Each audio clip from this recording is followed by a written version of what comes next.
ابتدائی تعلیم کا آغاز آزاد کشمیر مرشد آباد سے ہوا جہاں کی محمد سے وفا تو نے تو ہم تیرے ہیں، یہ جہاں چیز ہے کیا لوح و قلم تیرے ہیں۔ آج کا پروگرام ہمارا ایک دینی پروگرام رہے گا۔ ہمارے ساتھ موجود ہیں احمد رضا نورانی، مذہبی اسکالر۔ ان سے کچھ بات چیت کریں گے، کچھ حالیہ فیصلوں کے بارے میں بات کریں گے۔ احمد رضا نورانی صاحب ہمارے ساتھ موجود ہیں، دینی اسکالر، مذہبی اسکالر۔ ان سے پوچھیں گے، ان سے جانیں گے کہ انہوں نے اپنی ابتدائی تعلیم جو ہے، دینی تعلیم کہاں سے حاصل کی اور کن کن مراحل سے گزر کے وہ آج اس مقام پہ پہنچے ہیں۔ بسم اللہ الرحمن الرحیم۔ من لم یشکر الناس لم یشکر اللہ، کہ جو بندوں کا شکر ادا نہیں کرتا وہ اللہ کا شکر بھی ادا نہیں کرتا۔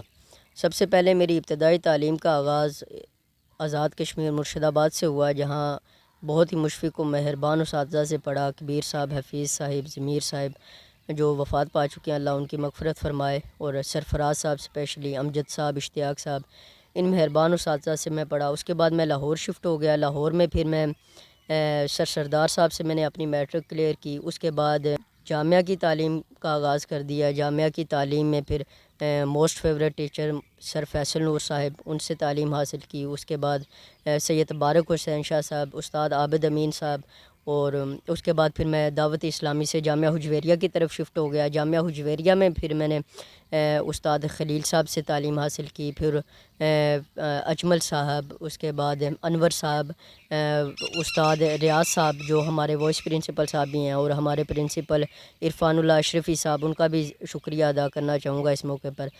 پھر ساتھ ساتھ یونیورسٹی کی تعلیم کا آغاز بھی ہوا، جس میں سر فیصل سہیل سیفی صاحب اور ایچ او ڈی ہماری یونیورسٹی کے سر عاصم اقبال صاحب، سر عدنان صاحب اور سر اویس صاحب، یہ مشفق استاذہ میرے، ان کا میں اس موقع پر شکریہ ادا کرنا چاہوں گا کہ ان کی نظر و عنایات سے اس وقت میں اس مقام تک پہنچا ہوں۔ حالیہ سپریم کورٹ کے بیان کے اوپر بات کریں گے۔ سپریم کورٹ کے جج جسٹس قاضی فائز عیسیٰ نے جو حالیہ قادیانیوں کے لیے جو نرم گوشہ استعمال کیا ہے، اس کے بارے میں شرعی حیثیت اس کی کیا ہے، اخلاقی حیثیت اور دین اس کے بارے میں کیا کہتا ہے قادیانیوں کو؟ جی حفظ صاحب کیا کہیں گے ہم صاحب؟ جسٹس قاضی فائز عیسیٰ نے جو فیصلہ سنایا ہے، وہ فیصلہ یہ ہے کہ اس نے آئین کے آرٹیکل 20 اور 22 کو مد نظر رکھا، اور اس کے بعد قرآنی آیات ایسی پیش کی گئی دلائل کے طور پر کہ جس میں بالکل بھی کسی قسم کا کوئی بھی ایسی بات ظاہر نہیں ہوتی کہ جو اس فیصلے کے متعلق ہو۔ اب علماء کرام فقہی مسائل کو سمجھنے کے لیے، قرآن مجید فرقان حمید کی تفسیر وغیرہ کرنے کے لیے تقریباً ایک مکمل پروسیس سے گزرتے ہیں۔ 8 سال لگا لیں، 10 سال لگا لیں، ان تفاسیر کو، عربی عبارات کو سمجھنے کے لیے انہیں ایک وقت لگتا ہے۔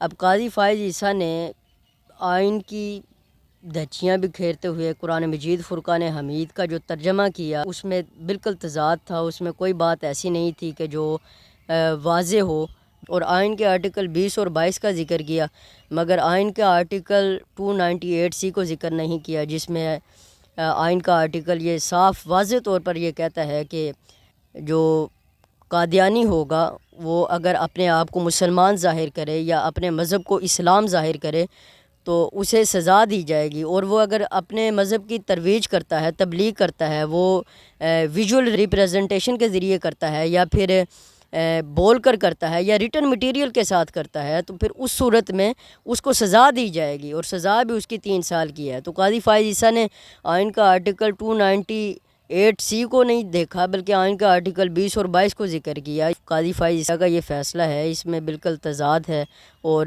غیر قانونی ہے، غیر شرعی ہے، اور غیر اخلاقی ہے، اور مسلمانوں کے جذبات کو مجروح کرنے والا فیصلہ اس نے سنایا ہے۔ آپ کیا کہتے ہیں کہ یہ جو عوامی پریشر آنے کے بعد جیو نیوز پہ ٹکر بھی چلے، اس کے بعد خبریں بھی باقاعدہ چلی کہ جی اس کا آپ پڑھیں، اچھی طرح پڑھیں، اس کا مطلب یہ نہیں ہے، بات کو گول کر کے گھمانے کی کوشش کیا، عوامی پریشر کا آپ کو لگتا ہے کہیں نہ کہیں اثر پڑتا؟ نہیں، عوامی پریشر کا اثر اس وجہ سے نہیں پڑے گا کیونکہ ہر چیز واضح ہے۔ علماء اس بات پر بہت زیادہ سختی سے عمل درآمد کر رہے ہیں کہ جو قاضی فائز عیسیٰ نے فیصلہ کیا، ابھی کچھ دنوں پہلے اسلامی اسکالرز بھی سپریم کورٹ میں گئے، جیسا کہ آپ کو معلوم ہوگا، اور دوسرے نمبر کے اوپر آیات فیصلہ جو کہ چونکہ سب کے سامنے واضح ہے، کوئی بھی اس کے اندر رد و بدل نہیں ہو سکتا، کیونکہ فیصلہ تو ہر بندے کے پاس پہنچ چکا ہے۔ جو قرآنی آیات کو سامنے رکھا گیا، جن آئین کے آرٹیکلز کا ذکر کیا گیا، اس کے بعد تو ساری چیزیں واضح ہیں۔ جی بالکل، جی احمد رضا نورانی صاحب، حالیہ جو واقعہ اچھرا میں پیش آیا، خاتون نے مشابہت رکھی قرآن آیات سے اس طرح سے لکھ کے جو وہ ایک قمیض جو زیب تن کی، اس حوالے سے آپ کیا کہیں گے؟ آپ کے کیا ویوز ہیں؟ میں اس پر نو کومنٹس ہی کہوں گا۔ نہیں، عوام جاننا چاہتی ہے، آپ بتائیں کچھ نہ کچھ اس بارے میں کہ کیا اس کی کیا دیکھتے ہیں آپ اس کو، اسلام کی روح سے کس طرح سے دیکھتے ہیں؟ کیا یہ چیز ہونی چاہیے یا یہ نیکسٹ سیٹ اپ کی کچھ تیاری ہے، اس طرح کا کچھ اور ایجنڈا؟ آپ اس بارے میں کچھ نہ کچھ ویوز دیں۔ سب سے پہلے تو پاکستان میں بعض چیزیں تو ہو جاتی ہیں اور بعض چیزیں کروائی جاتی ہیں، اور ایک شعر بھی ہے نا کہ نہ کھلتے راز سر بستہ نہ یوں رسوائیاں ہوتی، اور قرآن مجید فرقان حمید کی مشابہت بھی اختیار کی گئی، اور یہ سارا سسٹم سعودی عرب کی طرف سے چلا ہے، وہاں کی کیلیگرافی جو ہے، وہاں کا جو ڈیزائن ہے اس کو اپنایا گیا۔ تو لازمی نہیں کہ کوئی اسلامی ملک اگر کوئی کام کرے تو اس کی مشابہت لازمی ہے کہ کوئی دوسرا ملک بھی اختیار کرے۔ اور وہ فیراز کا شعر بھی ہے نا کہ پڑھتا ہوں تو کہتی ہے یہ خالق کی کتاب ہے، مثل یہودی یہ سعودی بھی عذاب، اس قوم کے بارے میں کیا لکھوں فیراز، کعبے کی کمائی سے پیتے ہیں جو شراب۔ تو لازمی نہیں ہے کہ اگر کوئی اسلامی ملک کوئی کام کرتا ہے تو اس کی مشابہت اختیار کرتے ہوئے ہم بھی وہی کام کریں۔ ہمیں سوچنا سمجھنا چاہیے تھا، بے شک وہ حلوہ ہی لکھا ہوا تھا مگر اس میں قرآن مجید فرقان حمید کی مشابہت تھی، تو یہ ایک غلط تھا، اور جس طرح سے عوام نے وہاں ہلڑ بازی کی یہ بھی ایک غلط کام تھا۔ پہلے تحقیق ہونی چاہیے تھی، اس کے بعد آگے معاملات چلنے چاہیے تھے۔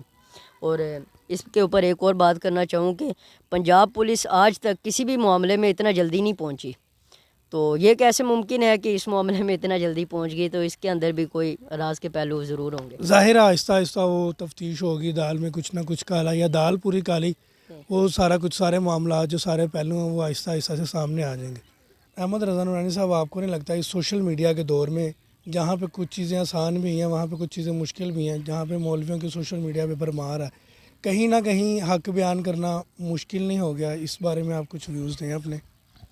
جی آج کل سوشل میڈیا کے اوپر زیادہ تر تو علماء نہیں ہیں بلکہ یہ عام لوگ ہیں جو اپنے آپ کو اس قابل سمجھ لیتے ہیں کہ ہم دین کے پتہ نہیں کتنے بڑے ٹھیکیدار ہیں، اور اصل حقیقت ان کی بالکل نل ہوتی ہے دینی معاملات میں ہوگی یا باقی معاملات میں ہوگی، کیونکہ ایک عالم دین کو عالم دین بننے کے لیے، عبارات کو پڑھنے کے لیے اور اس کے بعد فقہی مسائل کو اخذ کرنے کے لیے تقریباً 8 سے 10 سال کا وقت لگتا ہے۔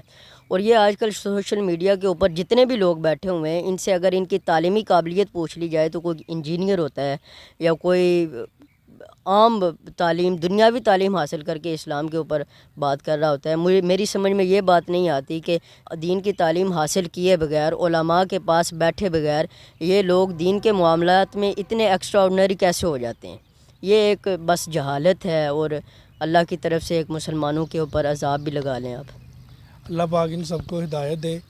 ہمارے ساتھ موجود رہے احمد رضا نورانی صاحب، مذہبی اسکالر، دینی اسکالر، اپنے کچھ باتوں میں ویوز پیش کیے، ان کا بہت شکریہ ادا کریں گے۔ دیکھتے رہیے لاہور دل والے۔